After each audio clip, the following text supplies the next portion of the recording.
오늘도 우리 본말송에서 로마서 강의 46번째 말씀 드리겠습니다. 뿌리가 너를 보존하는 것이니라, 이 제목으로 함께 은혜 받도록 하겠습니다. 오늘 본 말씀에 중심 메시지가 있는데, 그것이 뭐냐면 자랑하지 말라는 겁니다. 뭘 자랑하지 말라고 할까? 여러분들 인생에서 가장 자랑하고 싶은 게 뭡니까? 돈 많이 버는 거? 남들은 다 막 주식이 떨어졌다고 난리인데 혼자 막 잘 찍어가지고 운이 좋아서 돈 많이 번 거? 아니면은 어디 선거에 나가서 당선된 거? 이런 거 자랑합니까? 우리가 살다 보면은 자랑할 것이 많이 있죠. 자식이 상 하나만 받아도 자랑하고 싶고 자랑할 게 많습니다. 근데 여러분들, 우리가 정말로 자랑해야 될 게 있는데 그게 뭔지 아십니까? 뭘 자랑하고 싶은가 여러분들은? 그 천국 가는 걸 조금 더 이렇게 다른 표현하자면 뭐죠? 구원받은 겁니다. 구원받은 거. 우리가 정말 자랑할 게 있다면 구원받은 것을 자랑하셔야 됩니다. 아니, 그보다 더 중요한 게 어디 있으면 천국 가게 생겼는데. 근데 그 문제에 대해서 오늘 사도 바울이 한번 말해주고 싶다, 이거죠. 그래서 오늘도 우리가 구원을 받은 우리가 도대체 어떤 마음으로 또 지나고 살아가야 되는가, 말씀 통해서 잘 기억하시기 바랍니다. 이방인 성도들은 이제 우리와 같은 이방인 성도들이 있습니다.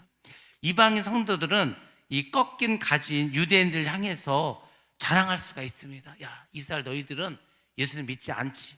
너희들은 꺾였지. 그래서 너는 구원받지 못하지. 우리는 구원받았어. 이렇게 자랑할 수가 있다는 겁니다. 그래서 사실은 이런 마음이 한편으로 우리를 교만으로 이끌 수가 있습니다. 왜냐하면 그들은 믿지 않았는데 우리는 믿었다. 그러니까 우리가 그들보다 더 낫지 않은가, 누구보다 내가 더 낫다 라는 생각이 들 때, 그때부터 영적인 교만이 시작되는 겁니다. 그러니까 그게 조심해야 되는 거예요. 우리는 내가 한참 지금 선로에서 벗어났어. 뭔가 지금 내가 가야 될 구원의 길에서 벗어났어. 근데 나는 늘 하던 대로 해왔어. 그렇기 때문에 나는 이 선로에서 벗어났다고 생각을 못하고 있죠. 근데 많이 벗어납니다. 이와 같은 거죠. 예전에 사람들이 말을 타고 다녔습니다. 말굽 있지 않습니까? 말굽에다가 우리가 이 쇠를 달가가지고 못을 박죠. 그래서 이제 말이 이렇게 걸어 다닐 때 상처받지 않도록 해줍니다. 그걸 뭐라고 하죠? 우리가 징이라 그래요? 하여튼 말 발굽이라고 하고 합니다. 근데 이제 어떤 그 말 주인이 그걸 주면서 100개를 만들까, 100개를. 그 100개를 만들어 줬습니다. 그래서 이제 대장장이가 이제 하나를 받았어. 그래서 이제 그걸 갖고 똑같이 한 개를 만들었어. 자, 두 번째를 만들어야 돼. 두 번째는 뭘 가지고 만들어야 됩니까? 원래 주인에게 받은 걸 가지고 똑같이 만들어야죠. 근데 그 사람은 걔 귀찮은 거야. 그래서 자기가 만든 첫 번째를 가지고 두 번째를 만들었어. 보니까 똑같아. 자, 두 번째를 만들었습니다. 세 번째는 이제 뭘 가지고 만들어야 되죠? 주인이 준 걸로 만들어야지. 근데 두 번째 만든 걸로 또 세 번째를 만들었어. 이런 식으로 100개를 만들었어. 자, 이제 주인이 찾으러 왔습니다. 말갈부를 줬습니다. 근데 사이즈가 다 다른 거야. 그렇지 않습니까? 조금은 변했겠지. 작게, 눈에 보이지 않게 변했겠지. 근데 그게 100번째로 가니까 전혀 원본하고 다르게 나오는 겁니다. 우리가 매일매일 살아갑니다. 야, 어제나 오늘이나 내일이나 변한 게 있을까? 늘 똑같지? 똑같은 것 같아. 근데 여러분, 절대 그렇지 않습니다. 그 증거가 뭐냐면 이거죠. 여러분들은 잘 모르겠지만 저는요, 우리 교회 역사를 다 가지고 있습니다. 제가 전도사 시절에 부터 했던 설교도 다 가지고 있고요. 그때 갔던 수련회 사진 이런 것들 다 보관해 있습니다. 연도별로 다 이렇게 가지고 있어. 그러면은 그 예전의 사진이나 예전의 동영상과 지금 현재 오늘날의 우리의 모습을 사진이나 동영상으로 보면 똑같습니까? 다릅니까? 엄청 다릅니다. 다른 정도가 아니야. 한 3년 전 거만 봐도 달라. 5년 전은 더 달라. 10년 전 거 있을까 없을까요? 있어. 10년 전 거 보면 어떤지 아십니까? 저는 청년으로 나옵니다. 그렇다니까요. 우리 어르신들 10년 전에는요, 다 걸어다니고 뛰어다녔습니다. 10년 전만 하더라도. 근데 매일매일 똑같은 것 같지만 세월이 흐르니까 변하지 않습니까? 우리 신앙도 마찬가지야. 나는 이 교만이라는 걸 몰라. 교만, 어떤 게 교만인지도 모르는 사람이야. 근데요, 매일매일 내가 생각을 조금씩 잘못하면 어느 순간 영적인 교만에 빠질 수가 있다는 겁니다. 그러면 어떻게 되는지 아십니까? 변질되는 그 변질. 그래서 사도 바울이 오늘 우리에게 아주 중요한 말을 합니다. 자, 뭐라고 말하냐면 자랑하지 말라는 거야. 너희들 이스라엘은 멸망당하고 너희는 구원받았다고 자랑하지 말라는 겁니다. 왜냐하면 오늘 제목이죠. 네가 뿌리를 보존하는 것이 아니고 뿌리가 너희를 보존하는 것이다. 그 뭐죠? 여러분들, 우리가 나무를 심었어. 나무를 심었는데 가지가 그 나무를 지탱합니까? 나무는 누가 지탱해 줍니까? 눈에 보이지 않는 뿌리가 지탱하는 거예요. 여러분들, 그 나무의 뿌리가 어떻습니까? 그 나무를 우리가 옮기려고 하면은 나무 뿌리를 많이 캐야 될 거지 않습니까? 그 사람이 팔 수 있습니까? 100년, 200년 된 소나무를 사람이 삽들고 가가지고 팔 수 있습니까? 안 돼. 그거는요, 기계가 가야 돼. 사람이랑 팔 수도 없어. 그러니까 눈에 보이지 않는 뿌리가 그 나무를 지탱하는 거예요. 그럼 여러분 생각해 보시기 바랍니다. 우리는 가지야, 가지.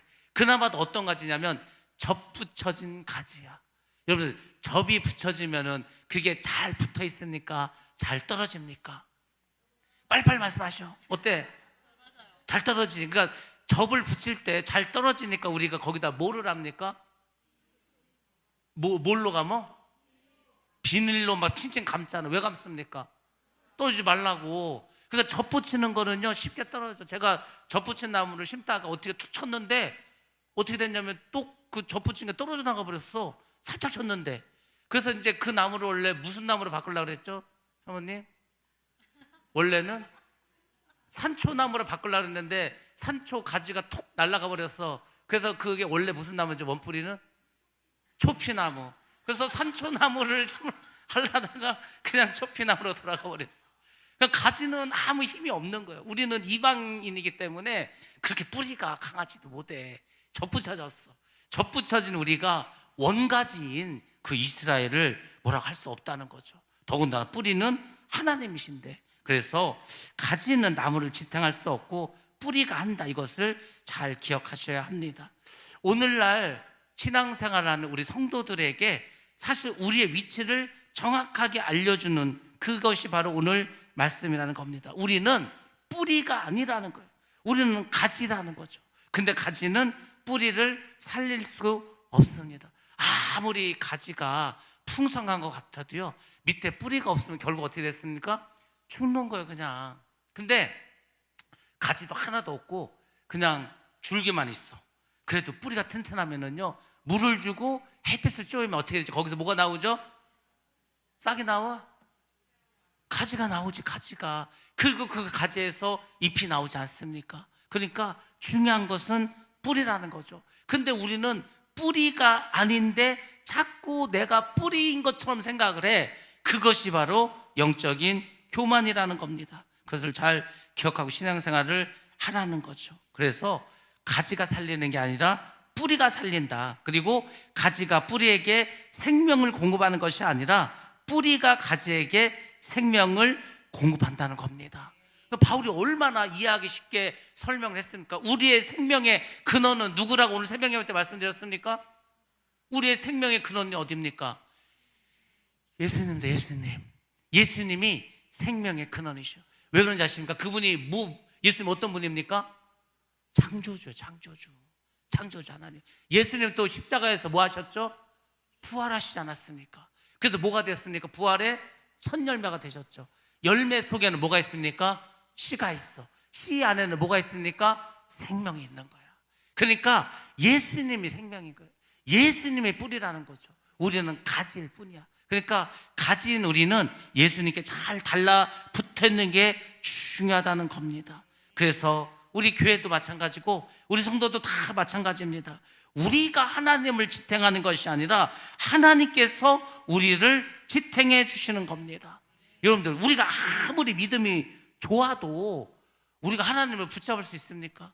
우리가 하나님 막 흔들려. 하나님 막 믿음이 흔들려.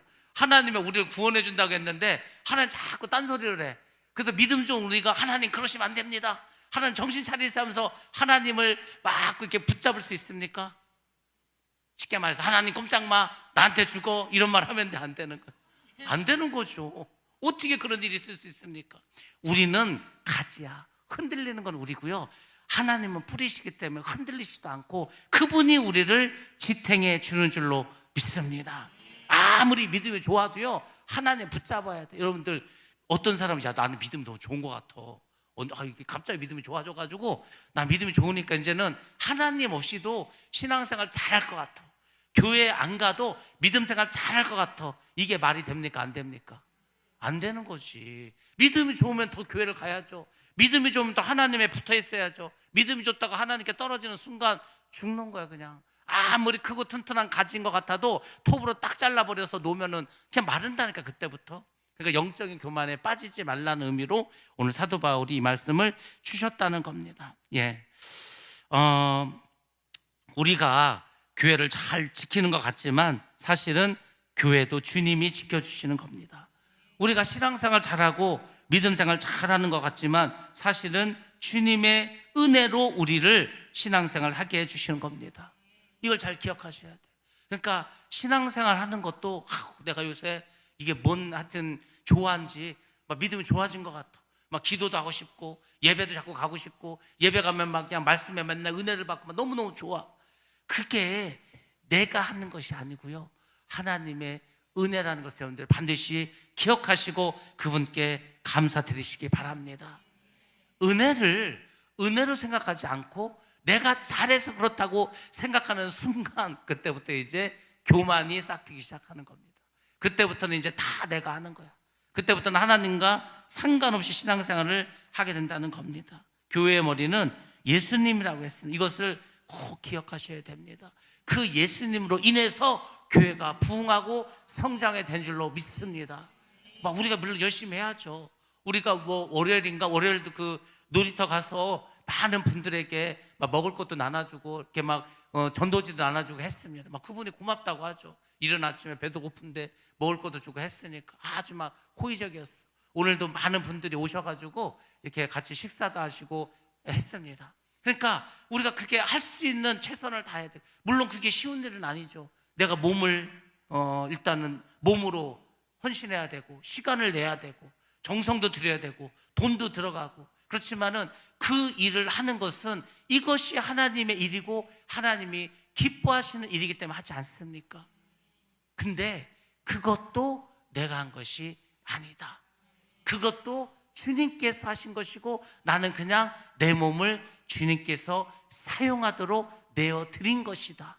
여러분들, 우리가 이제 호미가 있어. 여러분들, 이 호미가 얼마나 대단한 발명품인지 아십니까? 호미 우리는 쉽게 사죠. 이 호미가요, 아마존 이런 데서는 15,000원에 팔립니다. 근데 사람들이 너무 신기한 거예요. 이 서양에는 모종삽이라고 작은 삽이 있어. 모종삽 아시지 않습니까? 우리는 그런 거 안 써. 우리는 호미 같은 거 이런 거 씁니다.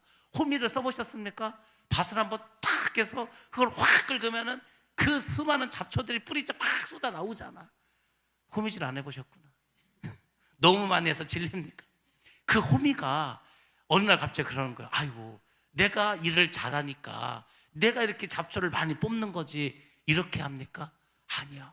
그 호미를 붙잡고 판 것은 농부입니다. 농부. 그렇죠. 나라고 하는 이 몸을, 이 육신을 가지고 딱 붙잡고서 하나님께서 그 일을 하게 만들어 주신 줄을 믿습니다. 호미는 자랑할 게 없는 거야. 우리는 그래서 하나님의 도구가 돼달라고 기도하는 겁니다. 도구가 자랑할 게 뭐 있어? 쓰임받은 것만도 감사해야지. 도구는요, 쓰임받은 거에 감사하시면 되는 거야. 오늘 내가 하나님께 쓰임받았다, 내가 오늘 전도하는데 쓰임받았다, 그러면 그것으로 감사하시고 그것을 하나님의 은혜로 영광 돌리시기 바랍니다. 그것이 우리를 교만하지 않도록 하는 거죠. 우리가 사명을 다 감당하는 것 같지만 사실은 성령께서 능력을 주시기 때문에 하는 것입니다. 그래서 여러분들, 제가 요새 이제 그 생각을 많이 하는 거예요. 우리가 실질적인 능력을 좀 받자. 이제는 막연하고 말로만 그냥 세월 지나면 누가 오겠지, 안 옵니다. 세월 지나면은 자꾸 이 성도 수가 줄어들어 계속 돌아가시기 때문에 절대 안 늘고요. 항상 우리가 실질적으로 우리 삶 속에서 실제적인 변화가 있을 수 있도록 노력을 하셔야 돼요. 그러려면은 여러분들이 뭘 받아야 되는지 아십니까? 능력을 받아야 되는 거야. 그런데 그 능력이 어디서 오죠? 성령을 통해서 오는 거야. 성령이 우리에게 임하시면 권능을 주십니다. 그 안에 많은 능력이 있어. 그리고 열매 맺게 하는 겁니다. 오는 순간 우리가 이제 성령도 잘 말하지 않는 것 같아. 정말 이상하지 않습니까? 어제 우리 목사님들의 모임이 있었습니다.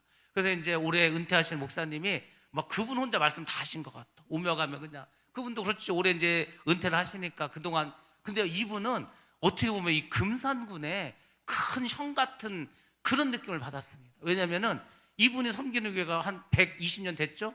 그리고 금산에서 제일 오래된 교회고, 그리고 또 많은 교회들의 모교회가 되었겠죠. 그렇지 않습니까? 금산 제일장로교회가.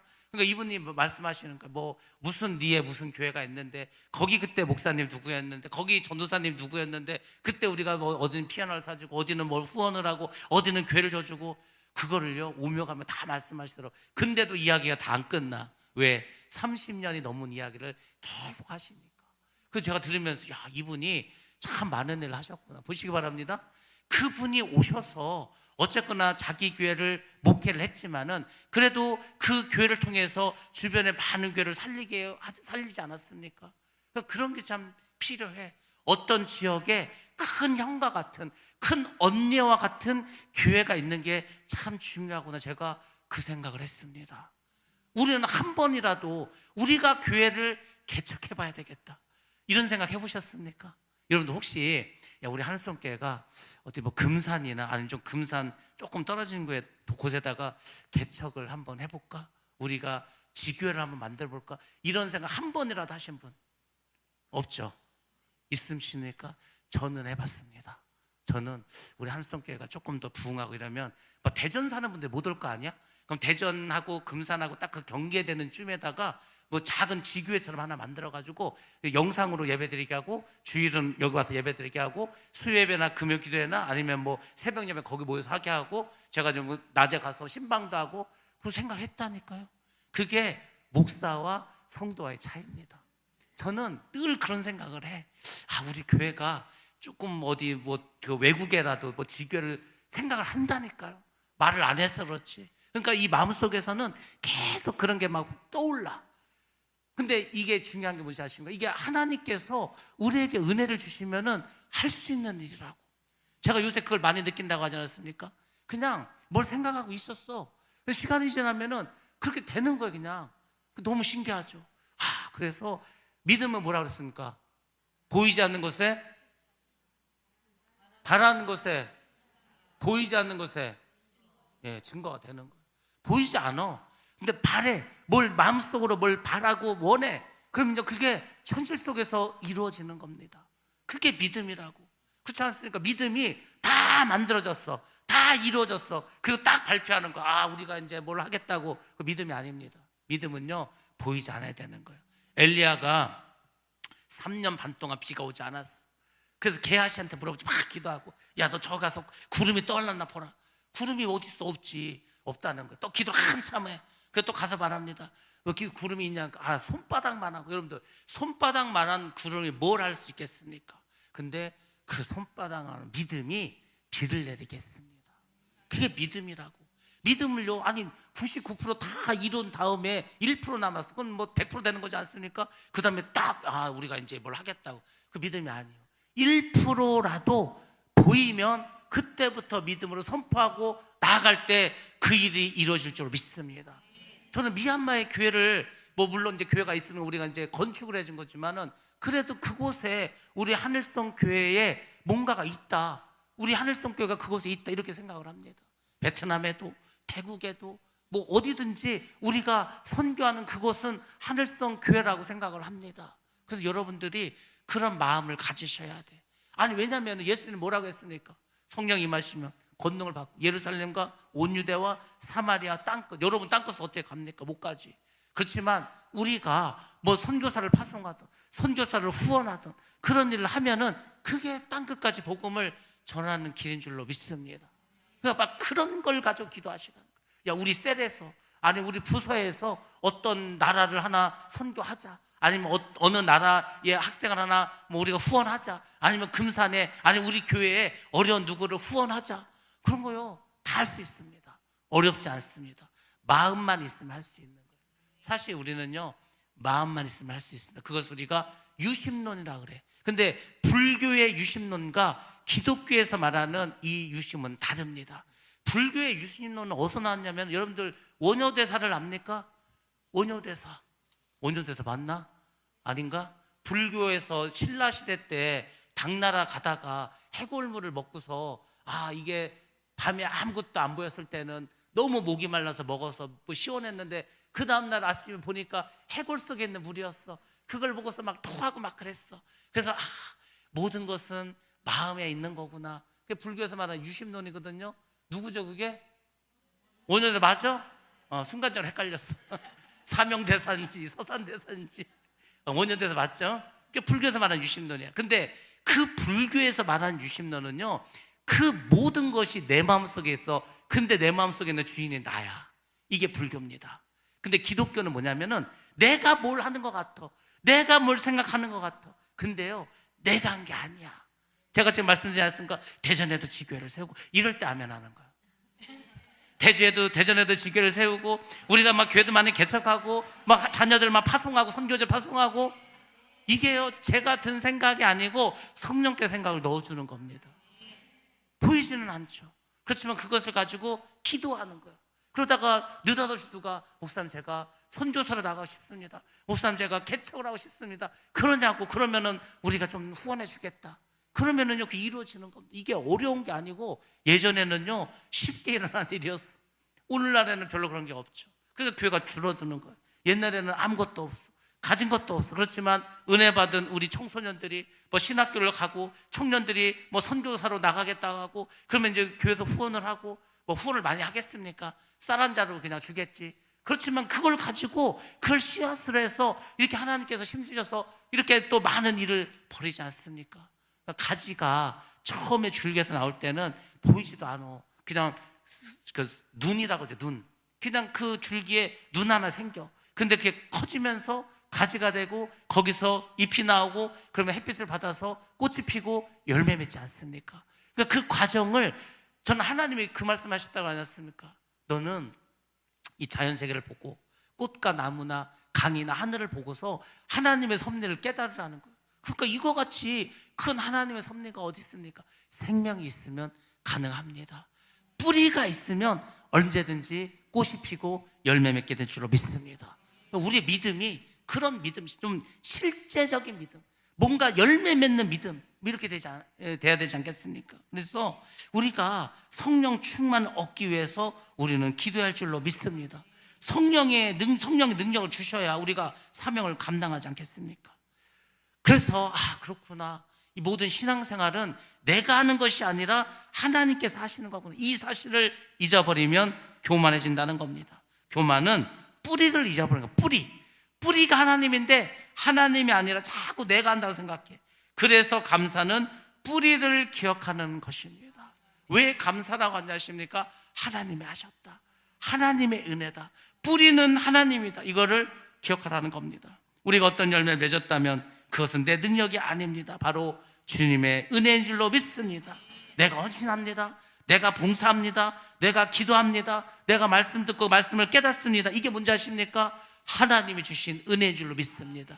은혜가 떨어지면은요, 어떤 설교도 귀에 들어오지 않습니다. 은혜가 하나도 안 돼. 찬양의 가사가 전혀 들리지 않아. 차라리 유행가가 더 막 마음을 막 그냥 찌르는 것 같아. 찬송가를 불러도 전혀 감동이 안 돼. 그게 바로 은혜가 떨어진 거라는 거죠. 은혜를 받았기 때문에 우리가 이런 것을 다 할 수 있다는 겁니다. 여러분들 지금까지 교회 안에 있어, 교회를 떠나지 않았어. 하나님의 크신 은혜인 줄로 믿습니다. 믿음 떨어지고 은혜 떨어지면 교회부터 그만둔다니까. 예배를 안 나와. 근데 은혜가 있으니까 나온 거지 않습니까? 그러므로 성도들에게 가장 올바른 태도가 있다면 자랑하는 것이 아니라 감사하는 것인 줄 믿습니다.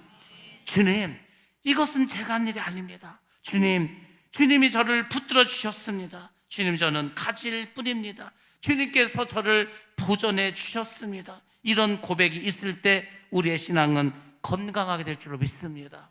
아니, 뭘 심었는데 꽃이든 나무든 건강하면 농부가 기뻐하지 않겠습니까? 똑같은 거예요. 우리의 믿음이, 우리의 신앙이 이렇게 건강한 신앙생활 되면 하나님이 얼마나 기뻐하시겠습니까? 하나님이 기뻐하는 게 막 느껴져.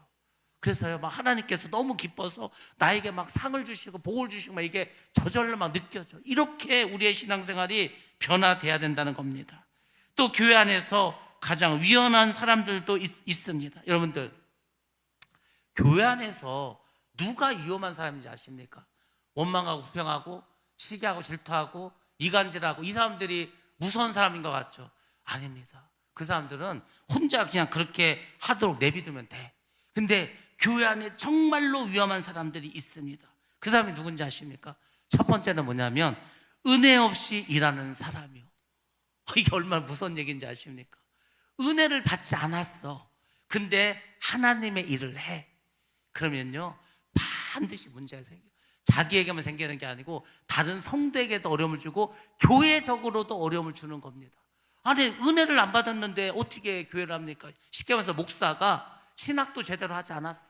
하나님께 사명도 받지 않았어. 하나님의 콜링도 안 했어. 근데 그냥 내 기분에 따라서 그냥 목사나 해볼까? 목사가 됐어. 그러면 큰 문제지 않습니까? 양 다 잡아먹는 거예요. 그냥 그렇게밖에 안 되는 거죠. 근데 여러분들, 그렇게 은혜 없이 일하는 사람보다 더 위험한 사람도 있습니다. 그 교회가 무시무시한 거예요. 위험한 사람들이 많은 곳이 교회입니다. 은혜 받지 않고 일하는 사람도 무서운데 더 위험한 사람은요, 은혜를 받았어. 은혜를 받았어. 근데 그것을 자기가 한 걸로 생각하는 사람, 제일 무서운 사람입니다. 교회에서 제일 무서운 사람 누구라고요? 은혜를 받았어. 은혜를 받았는데 어떻게 했다고? 자기가 했다고 생각하는 사람이 제일 무서운 거야. 이해가 안 되는 눈빛인데 이해가 안 되십니까? 교회에서 제일 무서운 사람 누구라고요? 은혜를 못 받은 게 아니야. 못 받으면 상관없어. 은혜를 받았어. 은혜를 받았으니까 뭔가 많은 일을 하지 않았겠습니까? 근데 그 많은 일을 누가 했다고 생각한다고? 내가 했다고 생각해. 그게 어떤 사람이라고? 제일 위험한 사람이요. 제일 무서운 사람, 제일 조심해야 될 사람이라는 겁니다. 그게 얼마나 교회 안에서 많은 문제를 일으키는지 모릅니다. 그래서 은혜를 아는 사람은 반드시 어떻게 해야 됩니까? 정말 은혜를 아는 사람이 어떻게 해야 돼? 그러면 감사해야 돼. 또 교만의 반대말, 겸손해야 되는 겸손. 그래서 겸손이 중요해요. 일어섰다고 생각하는 사람마다 넘어질까 조심하라는 거예요. 내가 이제 좀 섰는데, 내가 좀 일어났는데, 그때 조심하라는 거예요. 그때 넘어질 수 있다는 겁니다. 목사님들이 언제 타락하고 언제 변질되는지 아십니까? 배고프고 교인 없고 힘들면 맨날 막 주님 나 좀 도와달라고 막 울고 불고 막 아주 겸손하다 못해 막 불쌍해. 그런데 교인이 많아지고요, 막 그냥 재정도 많아지고 교회도 막 크게 졌어. 그러면 이제 목사님이 어떤 마음을 갖는지 아십니까? 내가 잘했구나. 야, 이게 내가 목회를 잘해서 이렇게 됐구나. 그때부터 이제 그 교회는 망하는 거예요. 그 목사님부터 망하는 거예요. 내가 한 겁니까? 여러분들, 내가 부흥시키는 겁니까? 아니요. 내가 성도들 데려오는 겁니까? 그것도 아니야. 내가 뭐 설교를 잘해서 교회가 잘, 그것도 아니야. 하나님이 지켜주시고 성령의 능력을 주시고 성도들이 함께 동역을 했기 때문에 그렇게 된 줄 믿습니다. 우리 교회가 막 부흥을 했어. 정말 5년 안에 배가가 돼서 200명이 넘었어. 그러면은요, 제가 한 거는 가장 작은 일을 한 거예요. 그 다음에 큰 일을 한 거는 여러분입니다. 그 다음에 정말 큰 일을 하신 분 누굽니까? 주님인 줄로 믿습니다. 그게 정상이라는 거예요. 근데 그게 안 돼. 왜? 사람은 교만하기 때문에. 교만이 자꾸 나도 모르게 이게 막 소용돌이 쳐, 용수좀 쳐. 그러면 이제 문제가 생기는 거예요. 그래서 우리는 겸손해야 된다는 겁니다.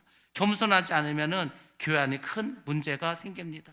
은혜를 모르면 이제 어떻게 되냐면, 은혜를 모르면 다른 사람 쉽게 판단합니다. 저 사람은 저게 문제고, 저 사람은 저게 문제고, 저 사람은 저게 어떻고 판단을 하기 시작한다는 겁니다. 또 뭐가 문제입니까? 은혜를 아는 사람은 다른 사람의 실패 앞에서 조심합니다. 은혜를 모르는 사람은 다른 사람을 쉽게 판단하지만, 은혜를 아는 사람은 다른 사람의 실패해서 앞에서 조심한다는 겁니다. 은혜를 모르는 사람은 다른 사람 실패를 자기 우월감의 근거로 삼습니다. 넌 망했잖아, 나는 이렇게 잘 됐잖아. 이게 아니라는 겁니다. 그래서 바울이 뭐라고 합니까? 자랑하지 말라. 자랑하지 말라는 겁니다.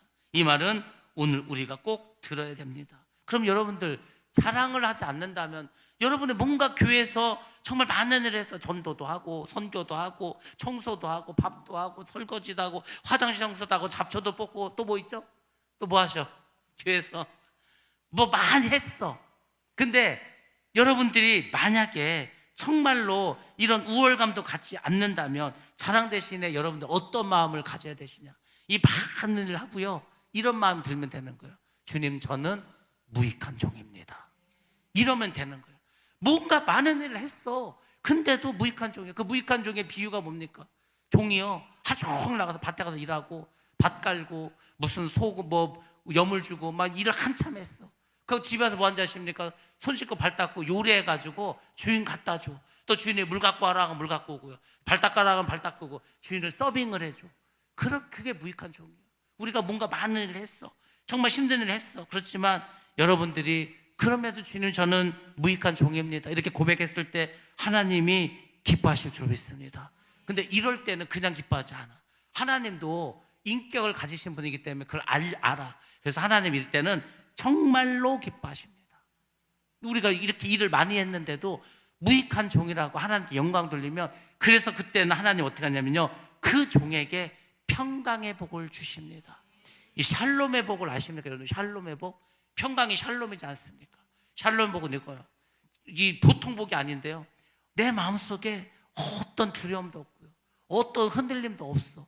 내 마음속이 늘 편안해. 그냥 무슨 침대? 시몬스 침대처럼요, 편안해. 옆에 누가 누워도 몰라, 볼링공이 떨어져도 몰라. 세상은 막 흔들리는데 나는 뭐 전쟁 났다, 뭐 경제가 폭망했다, 무슨 뭐 난리가, 유조선에 뭐 불이 났다, 뭐 어디가 지진 났다 해도요, 마음이 흔들리지가 않아. 그 평안함을 이런 사람에게 주시는 겁니다. 평강의 복을 주시고요, 능력을 주십니다. 능력은 이런 사람이 받는 거. 아니, 하나님 볼 때, 야, 이놈 봐라, 이게 아무리 일을 해도 무익한 종이라고 하네, 믿을만 하지 않습니까? 그러니까 그 사람에게 무기를 주는 거야. 그 사람 일을 더 잘할 수 있도록 도구를 주는 겁니다. 그렇죠? 아니,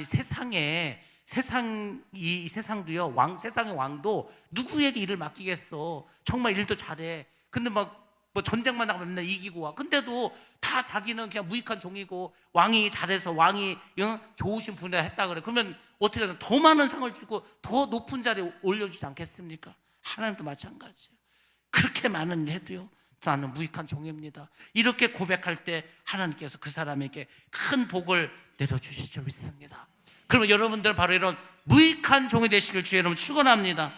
정말 복 중의 복입니다. 오직 주님께만 영광 돌리시기 바랍니다. 자, 우리 말씀 보겠습니다. 로마서 11장 19절부터 21절 말씀 봅니다. 시작. 그러면 내 말이 가지들이 꺾인 것은 나로 접붙임을 받게 하려 함이라 하리니, 옳도다 그들은 믿지 아니함으로 꺾이고 너는 믿음으로 섰느니라.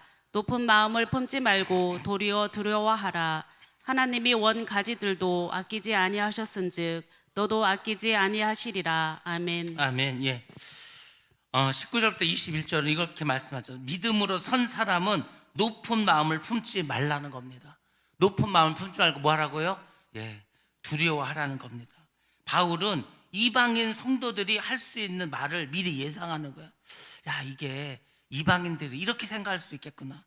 가지들이 꺾인 것은 내가 첫부침을 받게 하려는 것 아닙니까? 쉽게 말해서 하나님께서 우리를 더 사랑하셔서 이스라엘이라는 가지를 꺾어버리시고 그 자리에 우리를 접붙인 거 아닙니까? 이렇게 말할 수도 있다는 거죠. 이게 어느 정도는 맞을 수도 있습니다. 이스라엘은 꺾였습니다. 이방인은 접붙임을 받았습니다. 그렇지만 그 사실이 역시 이렇게 생각하는 거 역시 교만의 근거가 될 수 있다는 겁니다. 여러분들, 유대인들이 왜 그 가지에서 꺾였습니까? 유대인 가지 왜 꺾였어? 불의해서. 이유는 하나입니다. 믿지 않았기 때문에. 믿지 않으면 꺾이는 거야. 구원에서 꺾이는 겁니다. 여러분들 뭘로 구원받습니까? 뭘로 구원받아? 행실로? 믿음으로 받죠. 믿음으로 구원을 받아. 근데 이스라엘이라 하더라도 예수 그리스도를 메시아로 믿지 않아, 믿음이 없어. 그러면 어떻게 되죠? 꺾이는 겁니다. 믿음에서 꺾어진다는 거죠. 이방인들이 선 이유는 무엇입니까? 그럼 이방인들은 어떻게 설 수 있었습니까? 어떻게 첫부침을 받을 수 있었습니까? 믿음으로 했던 믿음. 그러니까 결국 구원이라는 것은 혈통이 아니라는 거죠. 민족도 아니라는 겁니다. 인간적인 우월함도 아닙니다. 오직 믿음이라는 거예요. 믿음. 우리는 믿음으로 구원받는 줄 믿습니다. 우리가 뭘 열심히 잘해갖고 그 사람 구원받는 게 아니에요. 믿음. 그냥 예수 그리스도가 십자가에서 우리를 대신해서 죽으셨다. 그거를 믿는 게 보통 믿음이 아니라니까요. 그걸 확실히 믿으면 그걸로 구원받는 겁니다. 그러니까 이 구원이 딴 게 아니야. 예수님이 나를 위해서 십자가 죽으셨어. 그걸 믿어. 근데 믿는 사람은 어떻게 하냐면 그 예수님을 주인으로 삼습니다. 그게 믿음이야. 근데 뭐 말로는 예수님이 나를 위해서 십자가 죽은 거 내가 알지. 근데 내 인생의 주인이 나야. 그건 믿는 게 아니라는 거죠. 그래서 성경에서 말하는 믿음은 뭐라고 해서 우리가 앞에서 계속 한 게 그거지 않습니까? 내 삶의 주인이 예수님이다. 입으로 시인하라고 하잖아요. 시인하는 게 그게 다른 게 아니에요. 예수님을 왕으로 모시고 살으라는 거. 그게 믿음이라는 겁니다. 그래서 우리가 그걸 잘 기억하셔야 되겠죠. 그래서 믿음으로 선 사람은 교만할 수가 없습니다. 정말로 믿음이 있는 사람은 교만할 수 없죠. 왜냐하면 믿음 자체도 하나님의 은혜이기 때문입니다. 내가 이제 막 믿음을 좀 키워봐야지. 내가 이제 막 믿음을 살아봐야지. 내 의지로 하는 게 그것도 행실이고 그것도 행위일 수 있습니다. 믿음은요, 하나님이 은혜로 주시는 겁니다.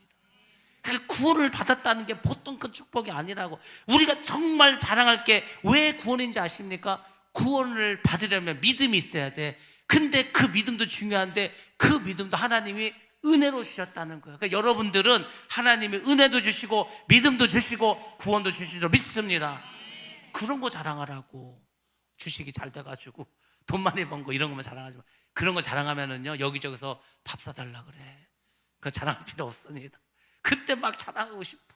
그럴 필요가 없는 거죠. 여러분들, 우리가 믿음으로 살아간다는 게 얼마나 큰 은혜인지를 모릅니다. 그래서 사도 바울이 말합니다. 높은 마음을 품지 말고 도리어 두려워하라.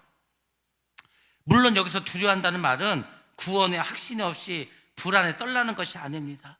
여기서 두려워하라는 것은 첫 번째로 하나님을 가볍게 여기지 말라는 거예요. 이게요, 조금만 이렇게 하면은 자꾸 이렇게 교만함만 생기면은 하나님을 막 우습게 생각해. 그렇지 않습니까? 그 할아버지 무슨 뭐 턱수염 잡듯이. 그러니까 절대 그러면 안 돼요. 하나님은 하나님이야. 그러니까 감사하시고요, 하나님 앞에서 경외하시고 사랑하시고 이래야 됩니다. 하나님을 가볍게 여기서 막 자기 마음대로 하려면 안 됩니다. 두 번째는 은혜를 당연하게 여기지 말라는 거죠. 은혜는 당연한 게 아니라 은혜는요, 정말로 감사해야 될 일입니다. 우리 자녀들이 그걸 알아야 돼. 아니, 부모님이 날 낳아주시고 날 키워주시고 학교 보내시고 이거 감사할 일이지 않습니까? 그게 왜 당연한 겁니까? 절대 당연하지 않습니다. 그렇게 하지 않는 부모도 많습니다. 당연한 게 아니야. 하나님의 은혜라는 거죠. 세 번째로는 불신앙과 교만을 두려워하라는 겁니다. 불신앙과 교만은 항상 죽을 때까지 우리가 조심해야 됩니다. 그래서 성도들의 가장 무서운 병이 있는 것이 교만입니다. 성도들에게 무서운 죄가 있으니 교만이라 하지 않고 성도들에게 무서운 병이 있으니 그것이 교만이라고 했습니다. 여러분들, 병과 죄의 차이가 무엇입니까? 병이 뭐예요? 병. 여러분들 병 걸려보셨습니까? 병 안 걸리신 분 있어? 걸려보셨어요? 여러분, 병을 한 번 걸립니까? 병은요, 온몸을 돌아다니면서 한 번이 아니에요. 여러 번 걸립니다. 어깨도 아프고 무릎도 아프고 배도 아프고 머리도 아파. 병은 일회성이 아니라는 거예요. 여러분, 지금 살아오면서 배 아파본 적 있죠? 그 배가 한 번만 아픕니까? 아니요. 또 괜찮아질만 하면 또 아파지는 거예요. 그러니까 병이라니까 그게. 그리고요, 병은 특징이 또 뭔지 아십니까? 재발 가능성이 있어. 그래서 교만은 병이라고 하는 거야. 교만은 일회성이 아니야. 어떤 사람은 교만 딱 한 번 하고 없어집니까? 아니야. 교만은요, 없어진 것 같은데 재발합니다. 그래서 조심하라는 거예요. 그래서 항상 조심하고 나를 감찰해야 돼. 내가 나를 못 믿잖아요? 그러면 옆에 사람한테 부탁을 하는 거예요. 저도 누군가에 그런 부탁을 했습니다. 혹시 제가 좀 교만해 보이고요, 첫사랑을 잃은 것 같고 헛소리를 하는 것 같고 이상해. 그러면은 뭔 말이라도 좋으니까 나한테 얘기해 달라고 그랬습니다. 왜냐면은 나도 나를 못 믿는 거예요. 그렇지 않습니까? 그러니까 여러분 주변에 그런 사람이 있어야 되는 거예요. 여러분을 감찰하고 여러분을 깨닫게 해주고, 여러분들 이건 지적이 아니야. 여러분들이 아니 그렇지 않습니까? 길을 잘못 갈 수 있잖아. 삐뚤삐뚤 갈 수 있지 않습니까? 그걸 누군가는 말해줄 사람이 필요한 거예요. 그게 없으면은요, 멀리 가는 거야. 그냥 첫 번째 말발굽하고 100번째 말발굽하고 전혀 달라지듯이. 그래서 우리가 항상 교만은 병이구나, 이걸 생각하셔야 됩니다. 우리가 죄를 지면 회개하죠. 회개하면 소망이 있습니다. 또 넘어질 수 있죠. 넘어져도 주님께 돌아오면 회복할 수 있습니다. 근데 교만한 사람은 그게 안 돼. 교만한 사람은 왜 회복이 안 되는지 아십니까? 교만한 사람은 뭘 할 수 없다고? 교만한 사람은 뭘 할 수 없다고요? 회개를 할 수 없어. 그래서 회복이 안 되는 겁니다. 어떤 죄를 져도요, 회개하고 돌아오면 되는데 교만은 회개가 안 돼. 왜? 교만한 사람은 절대 회개를 못 합니다. 회개할 수 있으면 교만한 게 아니야. 그러니까 교만하다는 것은 뭘 맨날 이렇게 회개하라고 그래. 나 회개할 게 없는데. 그게 교만한 마음이야.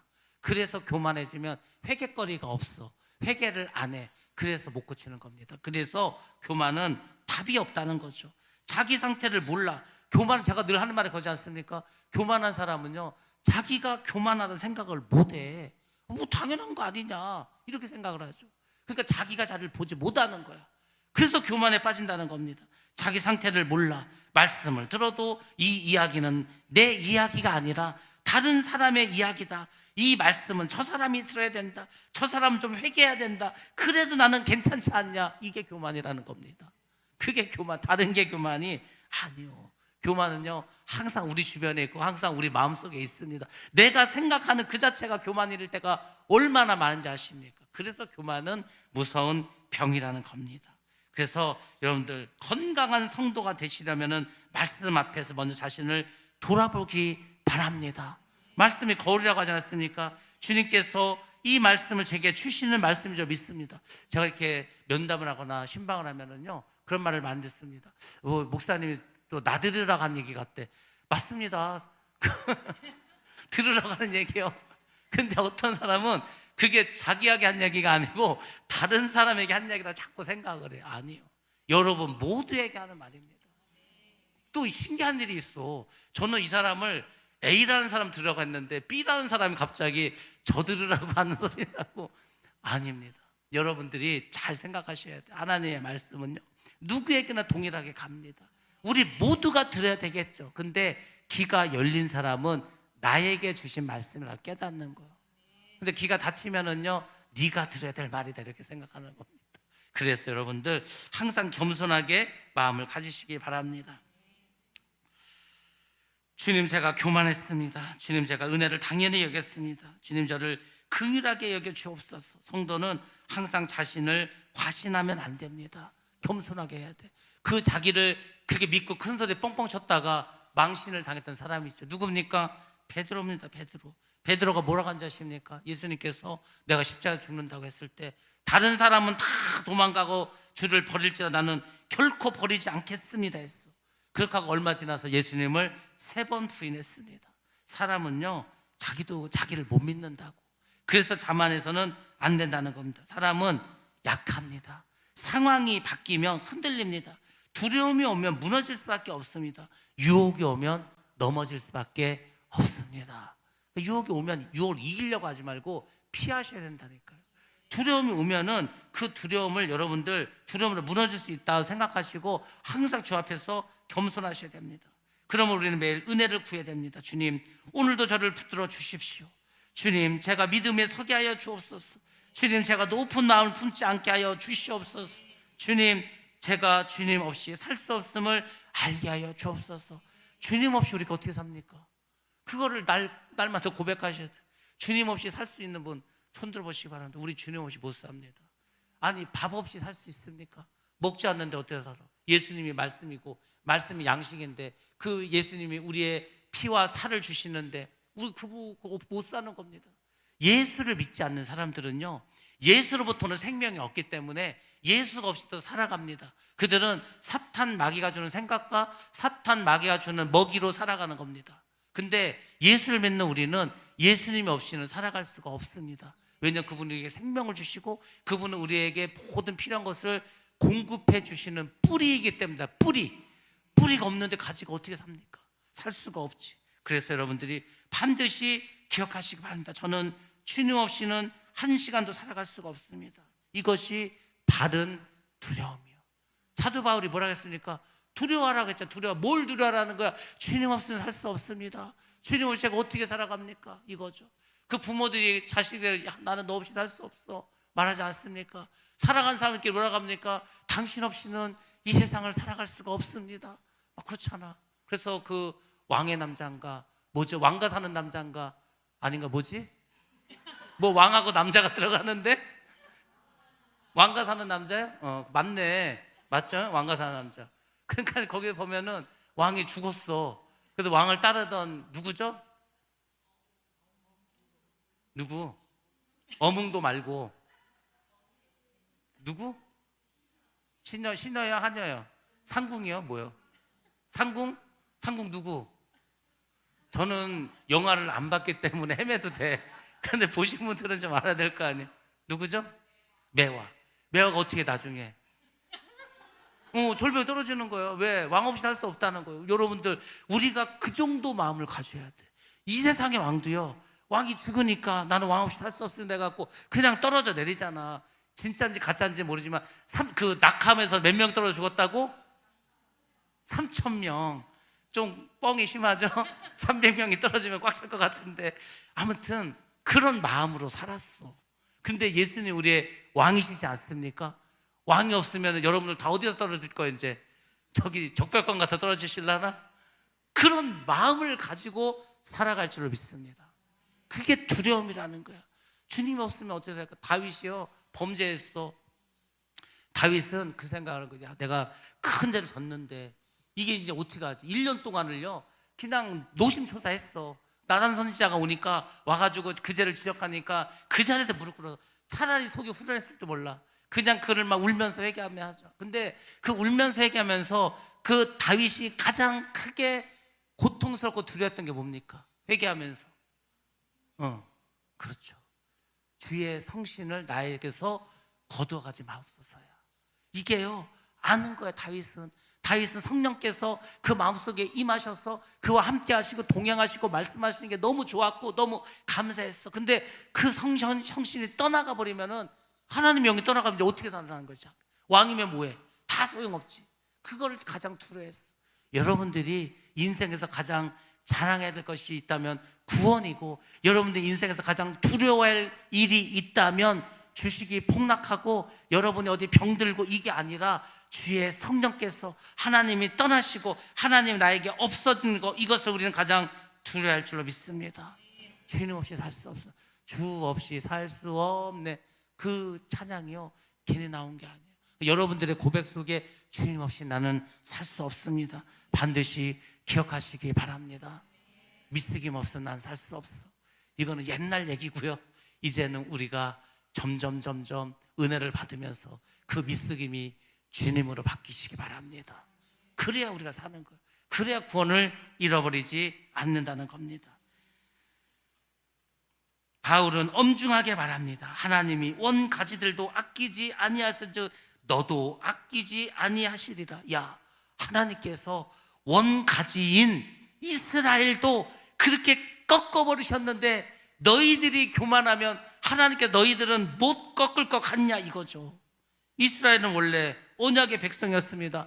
언약의 백성도 불신앙하면 꺾어버린다는 거죠. 그렇기 때문에 하나님께서 이방인 성도를 어떻게 합니까? 은혜를 가볍게 여기고 교만하면 어떻게 된다는 거죠? 꺾어버린다는 거죠.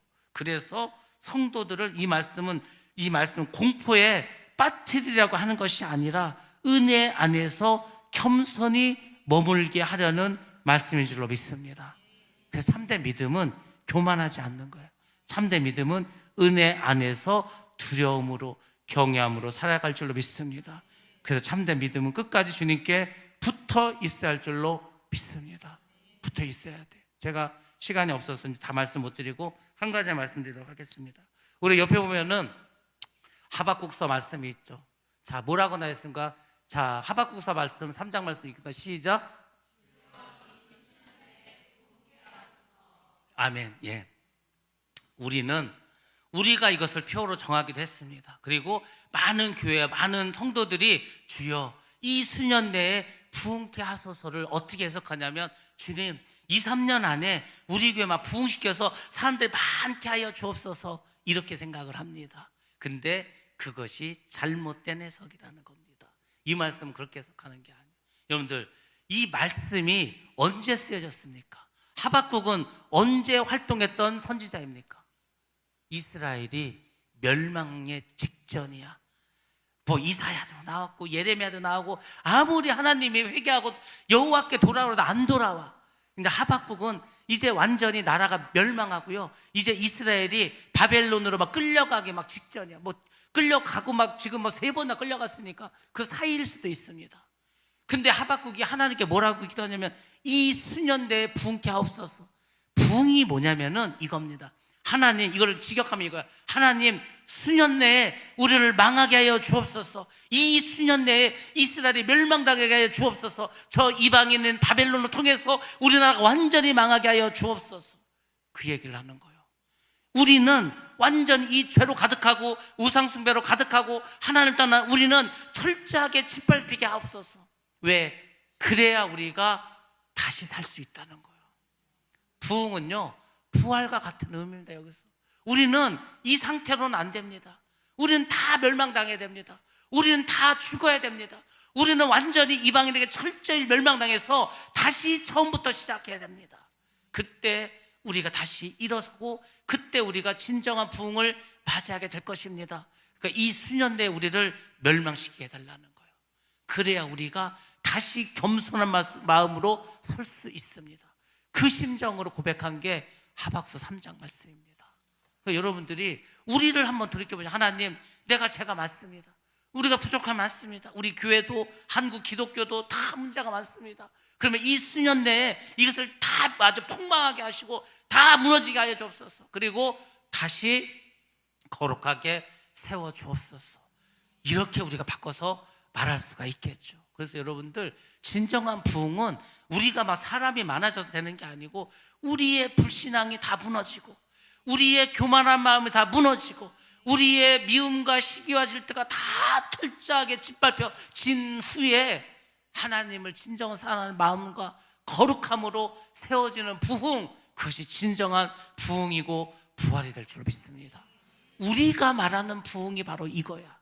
우리의 죄악을 먼저 문이 터주시고 우리는 그대로 있는데 사람만 많이 오면은요, 그 사람들하고 싸움만 하는 거예요. 그런 교회가 있습니다. 어떤 교회냐면은 그 원래부터 오랫동안 다니는 교회들이 있어. 그리고 이제 나중에 들어오는 교회들이 있어. 근데 시간이 가니까 나중에 들어오는 교회들이 더 많아져 버렸어. 그래서 막 서로 싸워. 그런 데도 많어. 여러분들, 우리가 정말로 하나님의 마음으로 변화되어서 우리가 정말 하나님 기뻐하는 그런 원가지가 되면은요, 어떤 가지가 접붙여지더라도 우리는 크게 열매 맺게 될 줄로 믿습니다. 그래서 물론 원가지 접붙인 가지를 구별할 필요는 없지만 우리가 더 할 일이 많다는 거예요. 우리가. 그래서 여러분들, 먼저 믿은 우리가, 먼저 하늘성교에 들은 우리가 먼저 하나님 앞에서 철저히 낮아지고 겸손해져서 누가 접붙여지더라도 우리가 그들을 다 그리스도의 사랑으로 변화시킬 수 있는 성숙한 원가지가 되시기 바랍니다. 그러면 우리는 정말로 천국 가고 구원받는 삶을 살게 될 줄로 믿습니다. 축복의 주인공이 다 되시기를 주님의 이름으로 축원합니다.